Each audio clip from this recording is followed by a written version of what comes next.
Parcel এসছে আবারও দুটো পার্সেল এসছে। কি এসছে চলো খুলে দেখি।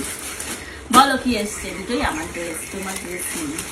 সে তো মানে কি বলার আছে আর ওর মধ্যে, এটাই তো চিরসত্য। এটা না, আমি ভেবেছিলাম কটনের আসবে না, কিন্তু কটন এসছে। কি করবে, এটা রাখবো? হ্যাঁ, কটনই তো এই গরমে আরাম বেশি। হ্যাঁ, ড্রেসটা কেমন আগে দেখি। এটা এসছে দুদিন আগে, কিন্তু এখন মানে গায়ে হবে কি না ঘটনা হচ্ছে সেটাই। এই এটা তো অন্যরকম দেখাচ্ছিল, এখানে আবার এরকম এসছে। না, ভালোই লাগছে দেখতে। হ্যাঁ, ভালো লাগছে জিনিসটা।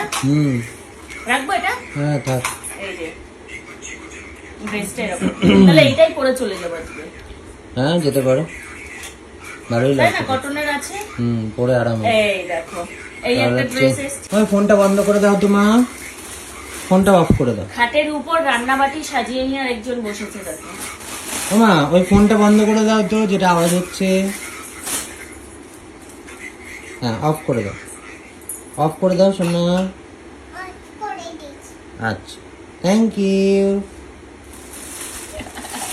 এই দেখো আরেকটা সুন্দর ড্রেস এসছে, জানি না এটা কেমন এসছে, দেখি আমিও খুলে দেখি তোমাদের সামনে। এটা হচ্ছে মনে আছে আগের বার একটা রেড কালার অর্ডার করেছিলাম, আমি বলেছিলাম যে হোয়াইটটা বেশ সুন্দর লাগছিল আমার, আর রেডটা না আমার একটু সাইজে ছোটও হয়েছিল, তো যার জন্য এই দেখো ছোটটা পাল্টে এবার আমি বড় সাইজ অর্ডার করে দিয়েছি। এটা ভালো লাগছে না? খুবই ভালো লাগছে, কিন্তু এটা আগেরটার থেকে মনে হয় এটা বেশি ভালো লাগছে, তাই না? কালার কম্বিনেশনটা।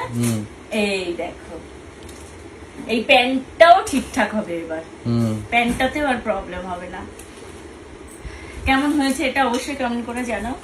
এই দেখো ভালোই হয়েছে, জামাটা ডিজাইনটা সুন্দর না? আর এই কালার কম্বিনেশনটাও বেশ ভালো, হোয়াইটের সাথে পার্পল কালার। এটা একদিন যে কোনো পরে নেব। এবার একটু বড় সাইজও দিয়েছি, দেখো কেমন হয়েছে অবশ্যই তোমরা কমেন্ট করে জানাও।